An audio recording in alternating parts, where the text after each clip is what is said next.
Hi everybody, we are starting from Berakhos Daf Nun Gimel Amud Aleph 53a from the sixth line from the two dots. This Amud is a really interesting Amud, lots of great topics on discussed here, and we're going to have several Tanu Rabbanans one after another talking about different topics, one related from the previous one after another, and we're going to go kind of far afield from what we've been discussing in this parak until now.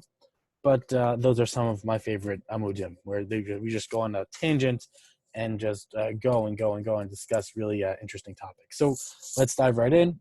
And here we go. Tana Rabbana, rabbis taught. Nachri shehidlik Yisrael. If a non-Jew took fire from a Jew, meaning he took another wick and lit a fire from a Jew, the Yisrael shehidlik nachri, or a Jew that took a wick and lit from a non-Jew, mivarchen alav. Those kinds of flames, we make a bracha on it, borei me'orei ha'ish. However, nachri mi nachri, but if a non-Jew lit from another non-Jew, ein mevarchen alav. We don't make a bracha on that. So the question on this is, ma'ishna nachri mi nachri dilo? What's the reason? What is different about nachri from a non-Jew that we don't make a bracha on that candle? Answer, mishum dilo Shabbos, because that fire had not rested on Shabbos. That was an active flame during the entire process of Shabbos. So if the non-Jew was using the fire on Shabbos, and then another non-Jew took the fire on another wick after Shabbos, that was not a rested fire, and therefore not acceptable to make Abdallah on that candle. So ihachi, if that's the reason, Yisrael mi nachri nami halo Shabbos, that even if a Jew took the wick and lit off from that candle after Shabbos, that was a flame that had not been rested on Shabbos. Same reason should apply in that case.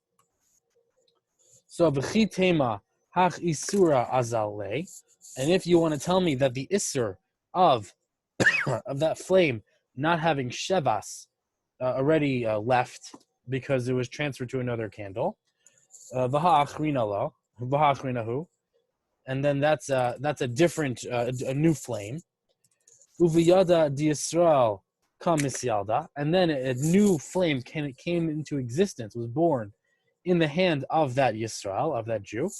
Elahadatanya, but we have another brisa which seems to contradict that idea. It seems to be that they're the same flame. Why are they the same flame?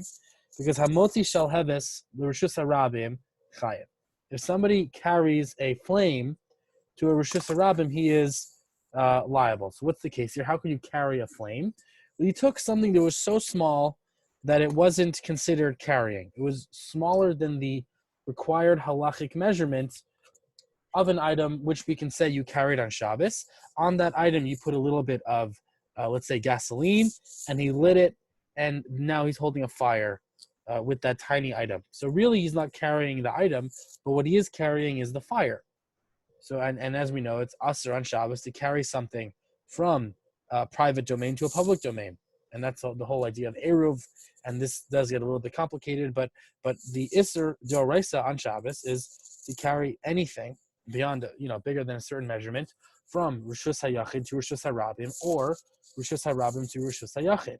So if a person is carrying this Shalheves, this flame, to a Rishus HaRabim, to a Rishus HaYachid, he is, or to either way, he is chayev, liable. So amai chayev. Why is he chayev? Because ma she'akar lo haniach. Because that which he picked up, that which he uprooted, he did not put back down on the in the same mako, in the same domain. Uma shehaniach lo akar. And that which he put down, he did not pick up. So clearly, it is the same flame that he carried from one domain to another. Even though it transferred through the different domain, that is the same flame, and we consider it one entire flame from the beginning of the process all the way to the end of the process. So Ella, rather no. This is the following answer. La'olam de isura nami isay. Really, that the isur of the flame is still present, even though it was transferred to another wick.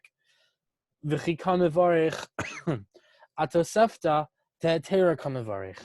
And when you say the bracha, you say it on the additional mutter part. That's the part you're making the bracha on. So ihachi, if so, nachri mi nachri nami. You should also be allowed to make a bracha on a fire that was transferred from a non-Jew to another non-Jew. So in hachanami, that is also the case. Really, there should be no problem with such a fire. But why is it aser? Gzera mishum nachri rishon the Amud rishon, because it's gzera for the first non-Jew and his first flame. We're worried that if we permit going from one non-Jew to another non-Jew, then maybe a person will come in the future and make the bracha on the original flame, and that we can't have, and that will be a problem. That's the first Gemara over here. We go on to the second one. Tana Rabbanan, the rabbis taught, Haya mahalich chutz l'krach v'ra or. If a person was walking outside of a city, it's outside of a town, and he saw a fire, and this is on Motzei Shabbos. Imrov, and he hadn't said Havdalah yet. Imrov nachrim, if it's a town of mostly non-Jews, Einon mevarich, you cannot make the bracha. Imrov Yisrael mevarich, but if they are mostly Jews, then he can make the bracha. So this is talking about the bracha Borim Morei Aish, obviously, and as we learned earlier, you're not allowed to make a bracha on the fire of a non-Jew or of an idolater. So Hagufa Kasha, that itself is a contradiction. Why? Amrat Imrov Nachrim Einov Mevarich. You say, in the first case, he said, if there's a majority of non-Jews, you cannot make a bracha. So that implies ha mechza al mechza mevarich. But if there are 50% Jews and 50% non-Jews, then you can make the bracha. It's a very interesting case, right? It's a kind of a corner condition. If you happen to find a city which has exactly 50% Jews and 50% non-Jews, you can make a bracha on the that fire. At least the first part of that brisa would imply as much. But the Hadar Tani, but then the brisa went on and said, Im Rov Yisrael Mevarich, if there's a majority of Jews, then he can make the bracha. Ha mechatza al mechatza, eno mevarich. So it implies if there's 50-50, you cannot make a bracha. So what is it? If there are 50% Jews, 50% non-Jews, can you make a bracha on that fire or not? Which way do we go? So badinhu the afilu mechatza al mechatza nam mevarich. It is the halacha that even if it's 50-50, you can make a bracha. So it's 50-50 Jews, non-Jews, or more Jews than non-Jews. And that is the cutoff. V'aidi detani reisha rov nachrim. And since the first half of the brisa had the lashon of rov nachrim, majority of non-Jews, tana seifa rov Yisrael. In terms of linguistic consistency, the end of that brisa also said rov Yisrael. But really, 50-50 is okay, and you can still make a bracha in that case. Next case in the Gemara. Tana Rabbanan, our rabbis taught in the brisa, Haya mahalich chutz l'krach. If somebody was traveling outside of a city or outside of a town, v'ratinok v'avoka biyado, and he saw a very small child with a big flame torch in his hands. Bodek acharav, he should search after the child, check into whether he's a Jew or non-Jew. In Yisrael, if he's a Jew, humavarich, then he can make a bracha on that fire. Im nachrihu, but if it's a non-Jew, eno mavarich, cannot make a bracha. So my area tinok, why did this brisa specify a tinok, a child? Afilu gadol nami. The same halacha applies to a gadol. You should search into him. If it's a Jewish gadol carrying this flame, then you can make a bracha. And if it's a non-Jew, then no. So Amud Rav Yehuda Marav, Rav Yehuda, and said the name of Rav, and he explained, Hacha b'samuch l'shkios hachama askina. We are dealing in a case where it's very close to the shkia of the sun. It's right after, and it's just now Motzei Shabbos. Gadol, if it's a grown person, Mokha Milsa Devadai Nachrihu. It's certain and well known that it has to be a non-Jew. Because it can't be that a Jew would be carrying a flame outside, in public right after that close to Shabbos. Can't be. But Tinok, if it's a child, Amor Yisrael, who Ikri v'nakid. It's possible that it was a Jew, a Jewish child, and he just happened to find a flame or torch and just picked it up. So that's why the brisa had to specify Tinok, and that's why Tinok not God. Next case in the Gemara, Tana Rabbanan, the rabbis taught, Haya mahalech chutz l'krach v'ra'or. The person was walking outside of a town and he saw a light or fire. Im ava kifia kivshan mevarech alav. If it's very thick, as thick as the opening of an oven, then mevarech alav, you can make a bracha on it. V'im lav, but if not, einu mevarch alav. You cannot make a bracha on it. So Tani Chada, there was one brisa that said, or shal kivshan mevarchin alav, that you can make a bracha on the flame of an oven. V'tani idach ein mevarchin alav, but another brisa said we cannot make a bracha on the flame in an oven. So what is it? Can we make a bracha on a flame in the oven or not? Lo kasha, it's not a question. Ha b'tchila, ha lebasof. One is talking about the flame that you light at the beginning of the cooking process, and the other is the flame that you light at the end of the cooking process. The flame that you light at the beginning, generally speaking, is to heat the food, and the flame at the end is to provide light so you can see the process as the food is cooking. So the light at the end, the fire at the end, is, since it's for the purpose of giving light, then it is acceptable to make a bracha on that fire. Tani Chada, there was one brisa that said, or shel tanur v'shel kirayim mevarchin alav, that the flame of an oven and a kirayim, other kind of an oven, mevarchin alav, we can make the bracha of borei moreh ha'esh on that fire. The Tana idach, but another brisa said, ein mevarchin alav, we do not make a bracha on it. Again, lo kasha, it's not a question. Ha b'tchila, ha lebasof. We're talking, one brisa is talking about the fire at the beginning, which is for cooking, ha lebasof, and the other is the fire at the end, which is referring to the light-giving fire. Tani Chada, there was one brisa which said, or shel beis hakneses v'shel beis hamidrash mevarchin alav, that if there's a fire, like a light, a lamp, in a shul or in a yeshiva, then we make a bracha on it. V'tani idach ein mevarchin alav. Another brisa said we do not make a bracha on such a fire. Lo kasha. Again, not a question. Hadika adam chashuv. One case is talking if there's an important person, and therefore the shul sets up many more candles than is necessary just for light in order to give honor to this person.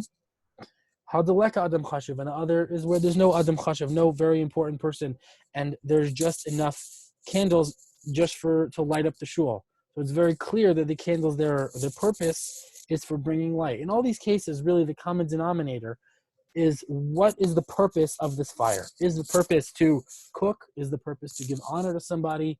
Is the purpose for something else? Or is the purpose to give light to something? And if the purpose is to give light, that is the kind of candle, that is the kind of flame we can make that bracha on.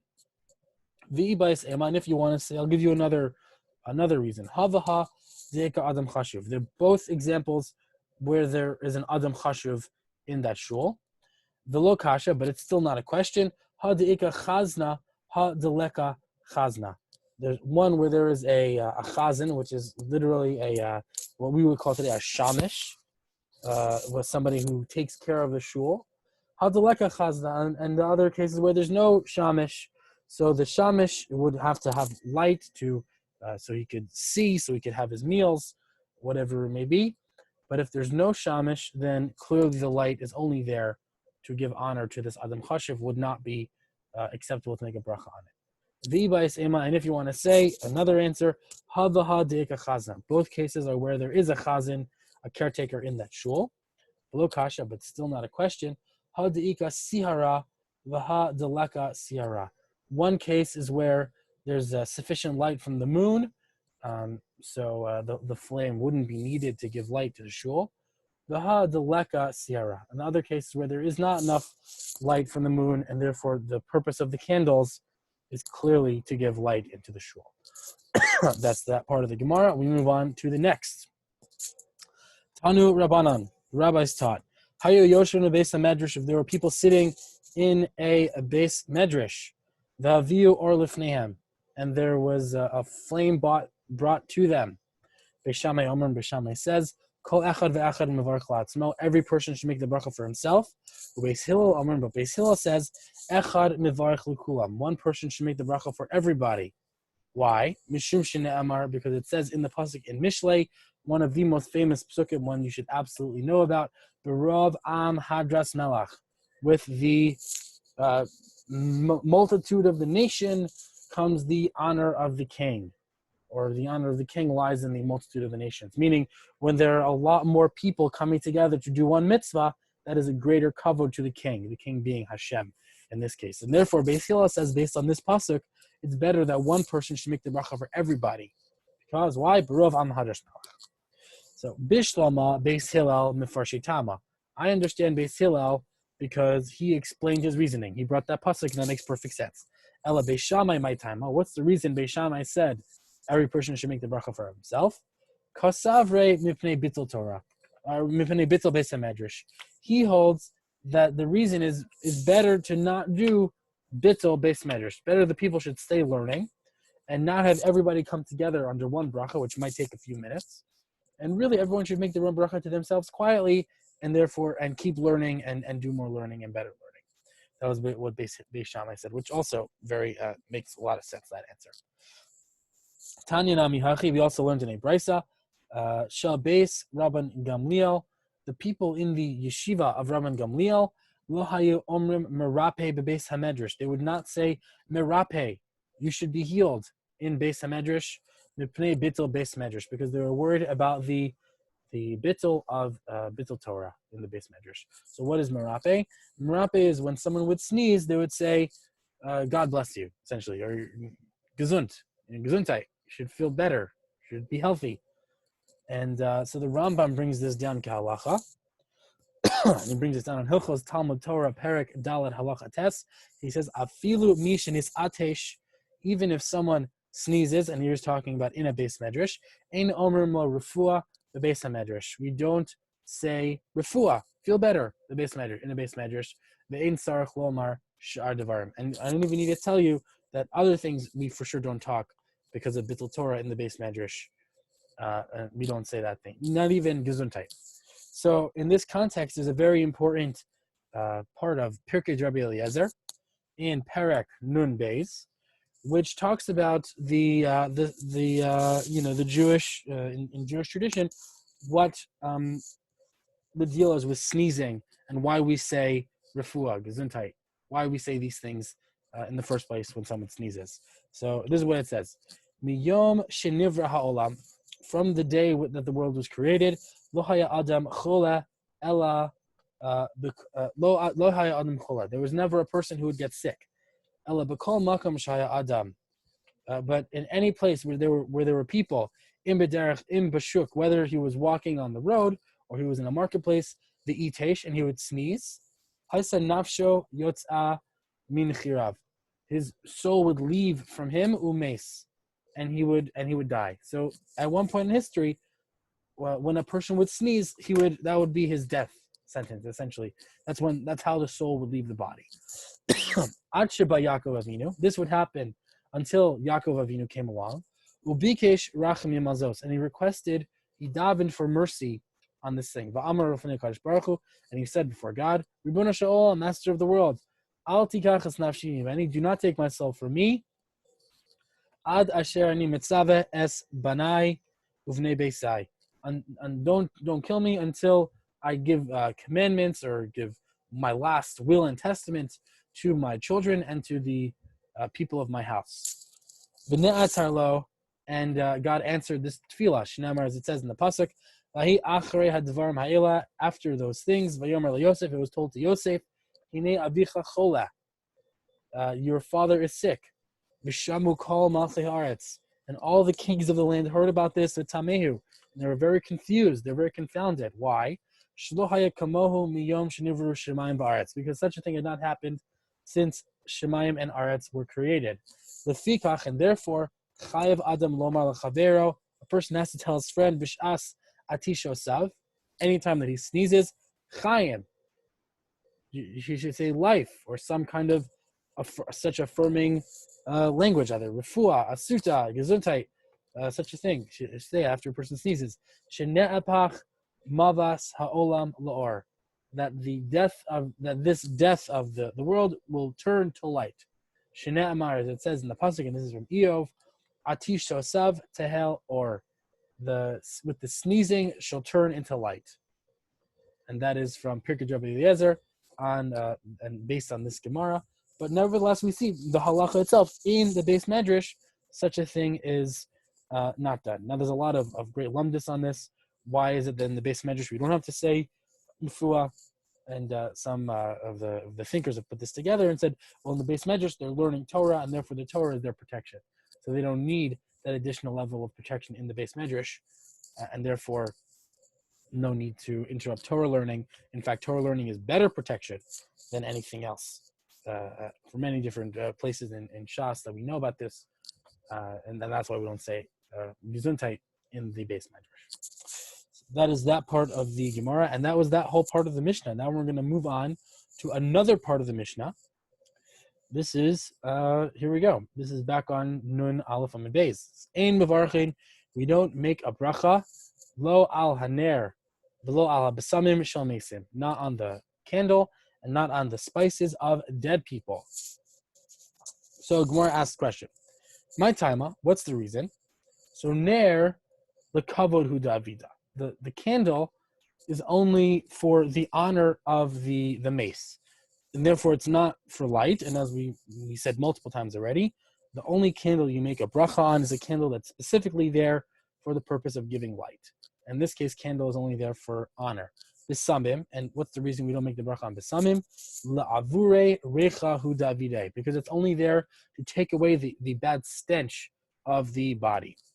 Amar Rav Yehuda Amar Rav. Rav Yehuda said in the name of Rav, Kol shemotziin lefanav bayom v'layla. Whatever candle is brought in front of a person, whether during the day and or during the night, ein mevarchin alav. We don't make a bracha over such a candle. The kol she'ein motziin lefanav ela b'layla, but any candle which is only brought for the mace at night, mevarchin alav. On that candle, we can make the bracha on it, because clearly it's only brought for the purpose of lighting in front of the mace.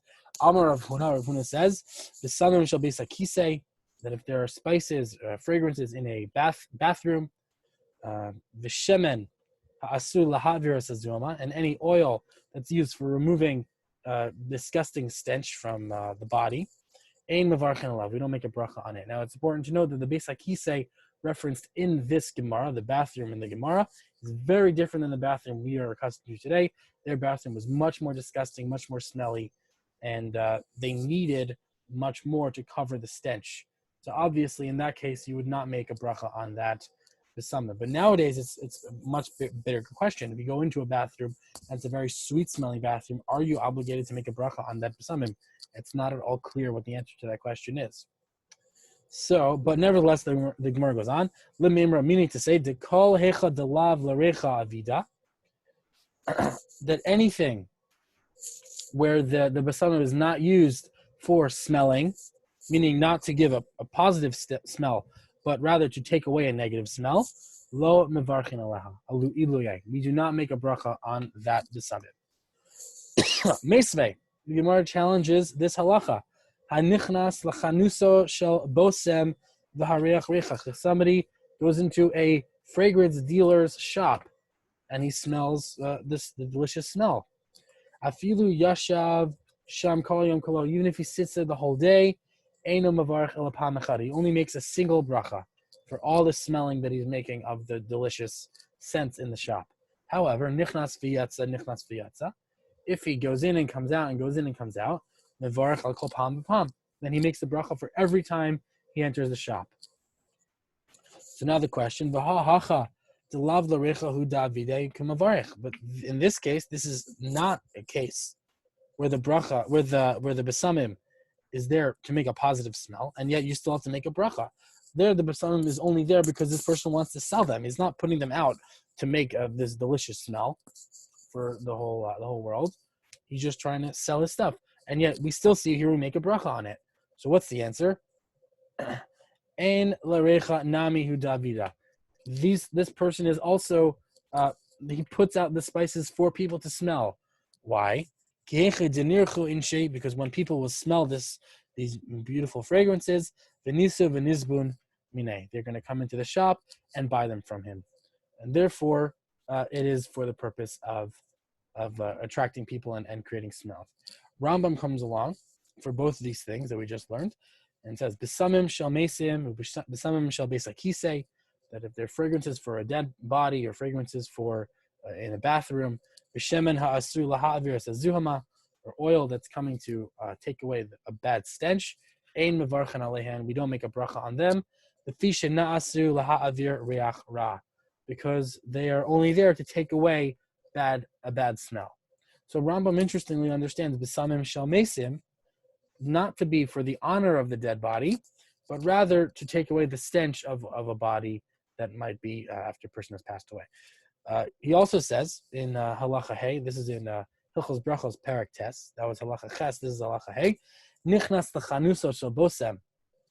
If somebody enters into a fragrance shop, sheyesh ba minim harbe, which has many different types of delicious fragrances, mevarach alav bori minei besamim. He should say the bracha bori minei besamim. Im yashav sham kol hayom kulo. If he sits there for the entire day, eno mevarach ela achas. He only makes a single bracha. Nichnas v'yatza, nichnas v'yatza. If he enters and leaves, mevarach al kol pa'am v'pa'am. Then he makes the bracha for every time he goes in and leaves. So that's very clearly, this is the Rambam source for that halacha. We move on to the next Tana Rabbanan in the Gemara. Tana Rabbanan, rabbis taught, Haya mahalich chutz lekrach v'hareach reach. If somebody is walking outside a town and he smells a smell, im rov ovdei kochavim eno mevarach. If the majority of that town are idolaters, he does not make a bracha. Im rov Yisrael mevarach. If the majority are Jews, he does make a bracha. Rabbi Yossi says, Afilu Rov Yisrael nami eno mavarich. Even if the majority are Jews, he does not make a bracha. Why? V'pnei shebnos Yisrael mikatros likshafim, because the daughters of Israel do burn incense for witchcraft, which is very odd line. Very odd line. I read this and I couldn't believe it. I gotta tell you, this was one of the strangest lines I've read on this. Probably the strangest line on this Amud. Nevertheless, be that as it may, that is Rabbi Yossi's opinion. So Atu Kulu L'Chshafim Mikatron. The Gemara asks the question: do all the Bnot Yisrael really do witchcraft with incense? So Havale Miyute L'Chshafim Miyuta Nami L'Migmar Esakelim. No, really only a small number are doing it for witchcraft, but a small number are also using incense to put on their clothing, to do laundry. So Ishtikach Ruba Delav Larecha Avid. Many people are not using incense for just for the purpose of positive smell. They're either using it for witchcraft or for cleaning their clothes or for other purposes, and the majority are using it for non-scent purposes. The Kol Ruva Delav Larecha Avid Lo Mavarich, and any majority where they're not using it for smell specifically, Lo Mavarich, no bracha is said over it. Amar Rabbi Chia bar Abba, Amar Rav Yochanan. Rabbi Chia bar Abba says the name of Rav Yochanan. Hamahalech ba'arvei Shabbos b'Tveria. If somebody goes on Erev Shabbos to Tveria, over Motzei Shabbos b'Tzipori, or on Motzei Shabbos to Tzipori, and this is the time when those people would do their laundry in those cities, in Tveria and in Tzipori. V'hareach reach, and then he smelled some delicious spices. Eino mavarich, he does not make a bracha. Because the chazaka, the probability, the assumption is that the only reason he's smelling these spices is because that's when they're doing their laundry there. And finally, one last line in the Gemara. Tana Rabbanan, the rabbis taught, Haya hamahalech b'shuk shel akum. If somebody is walking in a marketplace of idolaters, nitzratze lahareach, and he deliberately smells their spices, which they clearly are using for idolatrous purposes, even if he doesn't make a bracha, well, for sure he doesn't make a bracha. But if he goes to get the pleasure of smelling these things which they use for their idolatrous purposes, that is a sin and he should not do it. I really hope this Amud was clear. I enjoyed this Amud very much, and tomorrow we're going to continue Brachos Nun Gimel Amud Beis, the last Amud in this parak before we start the final parak of Brachos. Thank you all for listening. Hope you all have a wonderful, wonderful day.